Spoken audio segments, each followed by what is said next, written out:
All right, we'll give him one more minute, Dr. Stevens, and then we'll have a show time. All right, sounds good.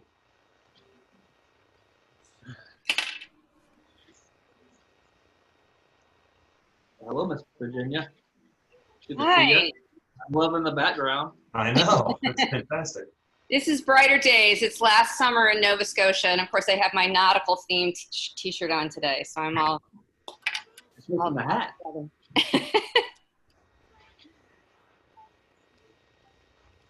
I guess that's always a good way if you have a weird backdrop just to hide it, huh?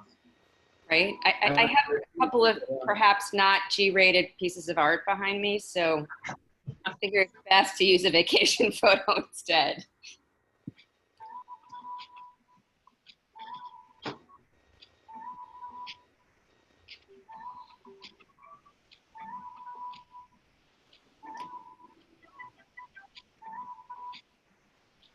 All right, anybody else in the waiting room? No, that's everyone for right now. So let's go ahead and get rocking and rolling so people can get to lunch. Yeah. Well, hi everybody. I'm Dr. Stevens. We've got Dr. Travis, Dr. Chris. We're all here with Texas Chiro Health. I'm up here in the McKinney office, and I've really been looking forward to this talk. I know we're all social creatures, and everything that's been going on for these past couple months, it's been hard. And it does put an impact on our health as well. So we're going to talk a little bit about it. But I know even just personally, having a couple of patients come in as they are getting back to, I've got some patients that love to give hugs, some that love to get handshakes, and just the gratitude that they show when they can start being a little bit more of themselves again. So I've been looking forward to being able to share this because this is something that I know a lot of people have a tendency to overlook because they don't think about it when it comes to their health.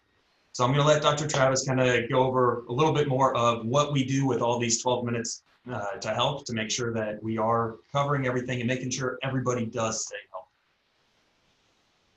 All right, hi guys. I'm Dr. Travis. If you don't know me, I know some of you guys are patients here in the office, and thanks for joining in. And a lot of people on here too, we've done lunch and learns for or know about us through those, and so we're kind of changing up a little bit. We're adapting to the times, but our main goal for doing this and lunch and learns and everything we do in the community is to educate you guys. Because I don't know if y'all try to look up stats or statistics, especially with all the COVID stuff, and you can get conflicting stories in the same article. And so same thing goes with research and what's good for us, what's bad for us, and you see conflicting things all the time. And so our goal is to go through piece by piece, one subject at a time, good, solid research, go through it, tell you what it's about, why you need it. And guys, we're the unhealthiest species on the planet, right? And so we can change that by doing three things. It's eat well, it's move well, and it's thinking well. And that gets us towards what we call homeostasis, which is the balance of our body working together. And so that's our goal. So learning one thing at a time and then become healthier.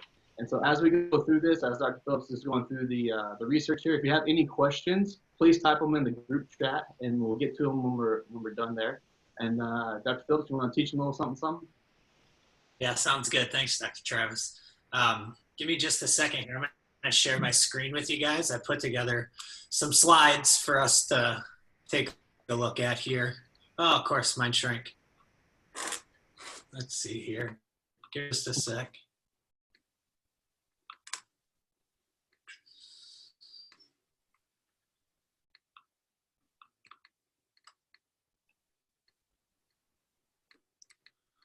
Almost there.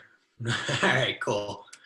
All right, guys. So like I said, I'm Dr. Phillips, and we like to do these 12 minutes to health to try and help educate on everyone and provide you with the best research. There's a lot of research that's out there that it's just not done correctly, or it's used for marketing or advertising. They're trying to sell you something, so they create what looks like research or sounds like research, so that you can, buy their products and things like that. So what we're trying to do is provide you with the very best research out there. We use peer-reviewed randomized controlled trials or reviews of the randomized controlled trials. There we go. Now it's giving me the option. Sorry about that. Is it sharing, guys?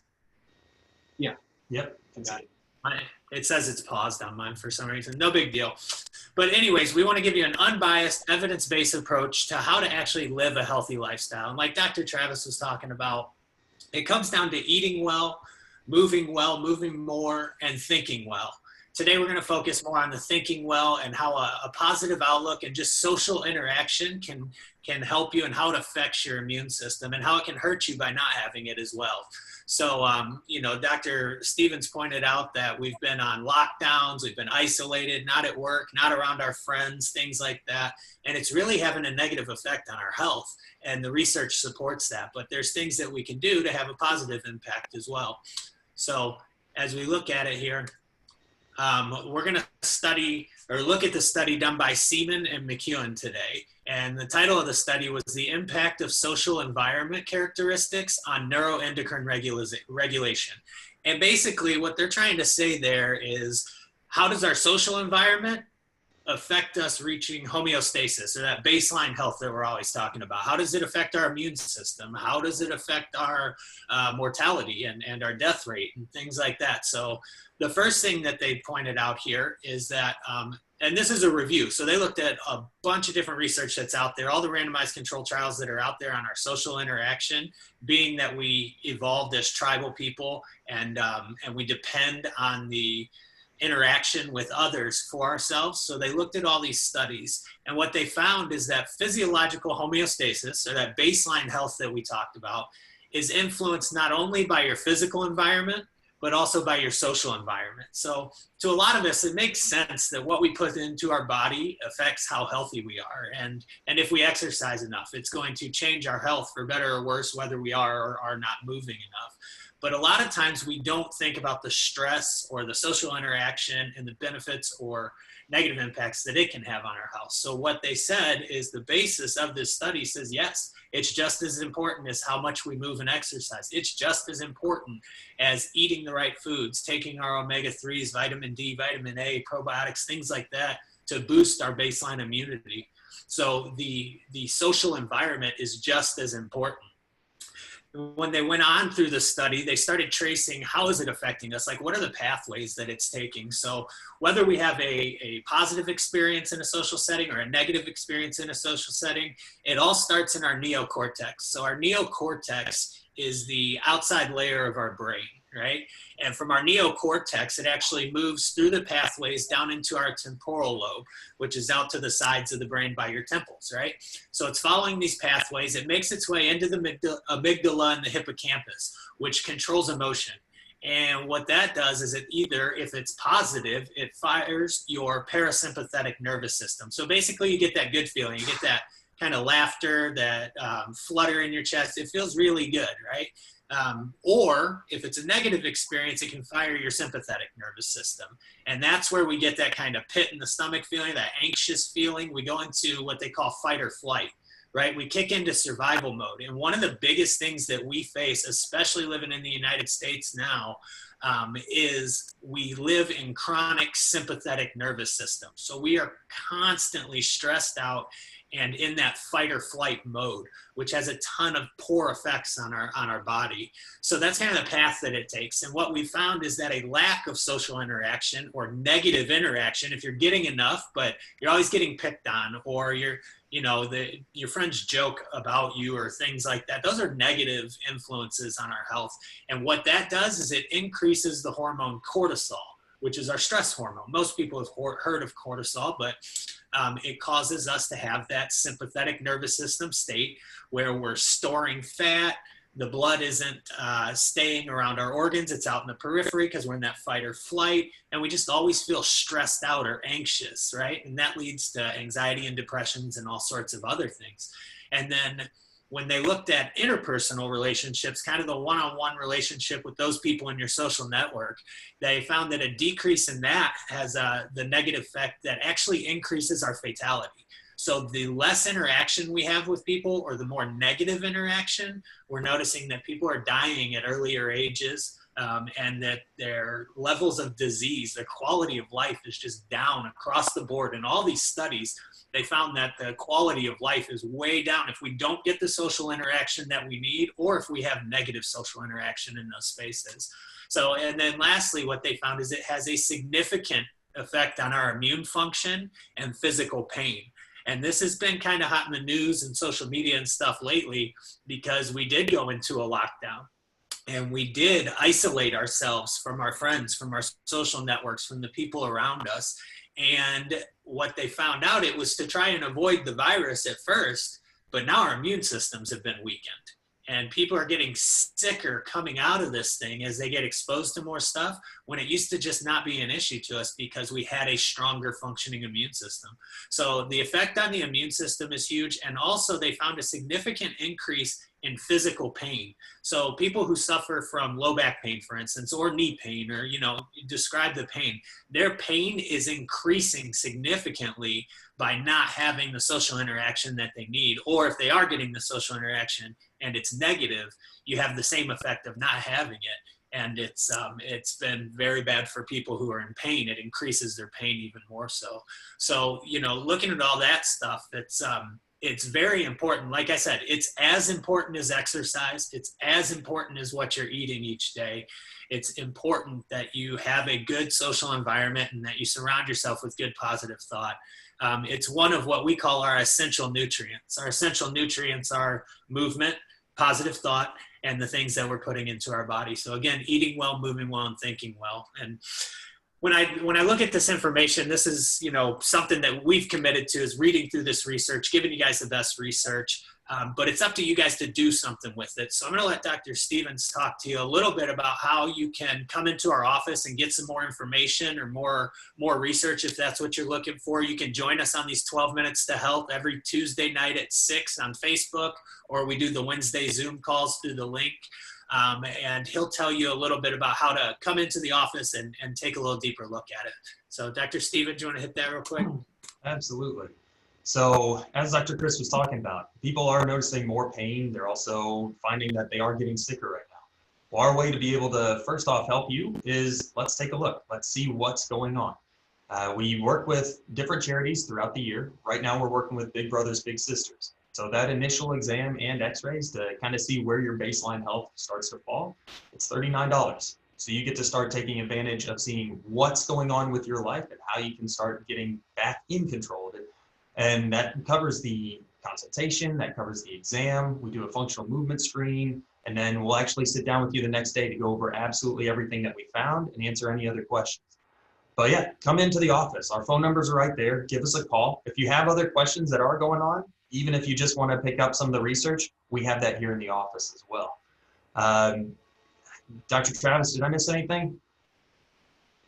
No. So we're going to open up for, we don't have any questions right now. Does anybody have any questions? Or, I mean, it doesn't necessarily have to be about the research, but if you need a question about anything, you have a question on. So what do you guys got? We're open books for you guys. So I have a question. This is Virginia. I'm in the Northeast, so I can't come and visit you. I can't even go to my own doctor right now. But one of the things that I go to a functional medicine MD, and one of the things she's been actually pressing me on is, you know, doing all these things and being consistent and committed to doing these things like sleeping well and eating well and moving and all of that, and your nutrition is going to help you if you ever did get COVID, because your immune system would, I mean, what do you think about that? I thought she was just telling me that so I wouldn't stop being so nervous, but I want to know what your feedback is. I think she's dead on, and the research agrees with her, right? If you look at the numbers that are coming out right now, most of the people that COVID infects, if you will, they don't even know it. They never have symptoms. They don't have, if they do, they're mild symptoms. And that's a majority of people. That's why the death rate is so low, between 0.1% to maybe 0.3%. But I mean, regardless, it's still low because your immune system is designed to fight off viruses just like this. I mean, we're exposed to them all the day. Coronaviruses are not new. They've been working on a coronavirus vaccine for 20 years. They just can't get one that's safe yet. So it's our immune system is exposed to these things. It knows what to do as long as we're supporting it. If you look at the people who are dying, they are all immunocompromised. they have comorbidities, which means they just have something else going on, that their immune system is weakened and distracted. So I would say that your doctor's dead on. Absolutely. If you're going to be exposed to, which you majority of us already have been and just don't know it because our immune systems are built the way they are. So keep supporting that immune system by doing that stuff. That's a great question. And taking Michelle's yoga class. There you go. Keep moving well. Are there any other questions we can answer for you? I have one. For the people who are elderly and feel more, I guess, isolated than most because they're afraid to come out, what kind of basic exercises could you recommend, or some just more entertaining things to do besides staring at the television? Yeah, absolutely. Dr. Travis, you want to take that one? The exercise, the easy one, especially for the older folks. I want to call them elderly, or what do they call them? Silvers now? I don't know the technical term. Is that what it is, Deb? Yeah, silvers, right? Is the IWTLs, right? So it's the I, the W, T, L, and even if they're if they're chair ridden or whatever, they can still do the exercise. And then just go outside and go for a walk by themselves. I mean, I don't know if they're by themselves, but going outside, getting some sunlight, vitamin D, being out in nature will actually help calm you down too. So that'll help decrease some stress. And so right now, especially since they're being cooped up, those are the best things they can do. And I know the CC Young campus, which is down the street, is pretty much blocked off. And so if they want to go out and walk around, I think they're allowed to do that. So they're getting them into that. So that's good. Anybody else got any questions? Can I ask one more question if nobody else wants to go? Can you talk a little bit more about why the pain increases when you're under stress? Like back pain, as you're talking about, or neck pain or whatever? Yeah, absolutely. It's a hormone thing, really. It's those negative hormones that are being released. And also your body is tired, for lack of a better word, right? So you have these hormones that are kicking in and they're wearing you down further because you've been in this sympathetic state for so long, and your adrenal glands are just, they've worn themselves out. It's referred to as adrenal fatigue, right? And it's very often confused with like fibromyalgia, with people who just have constant pain. A lot of that is coming from the fatigue found in their adrenal glands. So when you're not taking care of yourself and you live in this sympathetic state all the time, everything is amplified. And then when you do get a chance to just take a breath, you don't have the recovery hormones that most people have, because your corticosteroids, everything from testosterone to estrogen to all this stuff is being affected because of the pathway that I explained in the beginning, and the getting to the amygdala and the hippocampus. We're running out, right? And we're tired. And that's also why we're dying earlier in these situations where we don't have social interaction, because we don't have the positive neurochemistry taking place that helps us to eliminate pain, that helps us to shut down pain pathways, because we're fatigued to the nth degree at that point. So this just makes that worse if you're not getting the social interaction, or if you have the negative interaction. So it's also the same reason, because those pathways in reverse are your exercise, right? Proprioception and moving. It's why exercise has outperformed antidepressants in every randomized controlled trial that they've ever done on patients with depression. So it's the exact same thing that's happening. Movement is just as important as this positive thought, social interaction, as well as eating a good diet, right? So those are some big things there. Good questions. As well as mindfulness and meditation too. Absolutely. Yeah. Absolutely. That's part of the thinking well, right? So, I mean, meditation, mindfulness, gratitude, the list goes on how to keep yourself healthy from a think well, if you will, approach. And social interaction is just one portion of that. Kind of like if you look at diet, like, vegetables are one portion, and then certain supplements that you can't get enough of from your diet are one portion. So yeah, absolutely. Cool. Well, if you guys do have more questions, we'll always get them answered for you. You know, you can hit us up on Facebook. You can call these numbers at the office or whatever. But I think the biggest thing is, you know, get into the offices. We've got to start taking care of ourselves. You guys have asked some good questions today. And that's what we do in our office. We take a rounded approach with eat well, move well, and think well. We help people eliminate pain. I mean, chiropractic's great at that. But while we're doing that, we are constantly educating based off of the peer-reviewed research to help you guys live a healthier life. That's our goal for everybody in our community, is to live a healthier life at the end of the day. So act now. It's time to take care of yourself. We always put it off. Especially women and mothers in general, right? They always put themselves last because they're taking care of people all the time. And this study actually mentioned a little bit about that, how some of this social interaction stuff will hit women harder because of the fact that they take care of everybody else before themselves. But the truth is, we all need to take better care of ourselves. If we would have all been boosting our immune system or doing the things to live a healthier lifestyle, COVID wouldn't have been as bad as it was in the beginning either, because we would have had a stronger immunity against it. So give us a call today, guys. Get in and let us help out. And any questions we can ever answer for you, please feel free to reach out to us. Cool. And Mark, we're Texas Chiro Health. There's an office in Lakewood and an office in McKinney. So yeah. Answer that question there. All righty. So I believe that's going to wrap it up for today. All right, no last minute questions. All right. And as always, guys, if you want to make an appointment, call us, email us, send us your information on here. We'll get that, and then we'll look forward to helping you guys out and seeing you guys in the future as well. What are we doing next week, Chris? Next week, our talk on Wednesday will be about chiropractic care for low back pain, a study that they did on the military. And they've actually approved low back, chiropractic care in general through what's the insurance through the military? VA or TriWest? Yeah, TriWest and the VA, they've approved it because of this study showing how much better chiropractic care was for low back pain than their usual medical care. So we'll go through that next week. Awesome, Thanks, awesome. guys. Appreciate it. Yeah. Thank you. Yeah.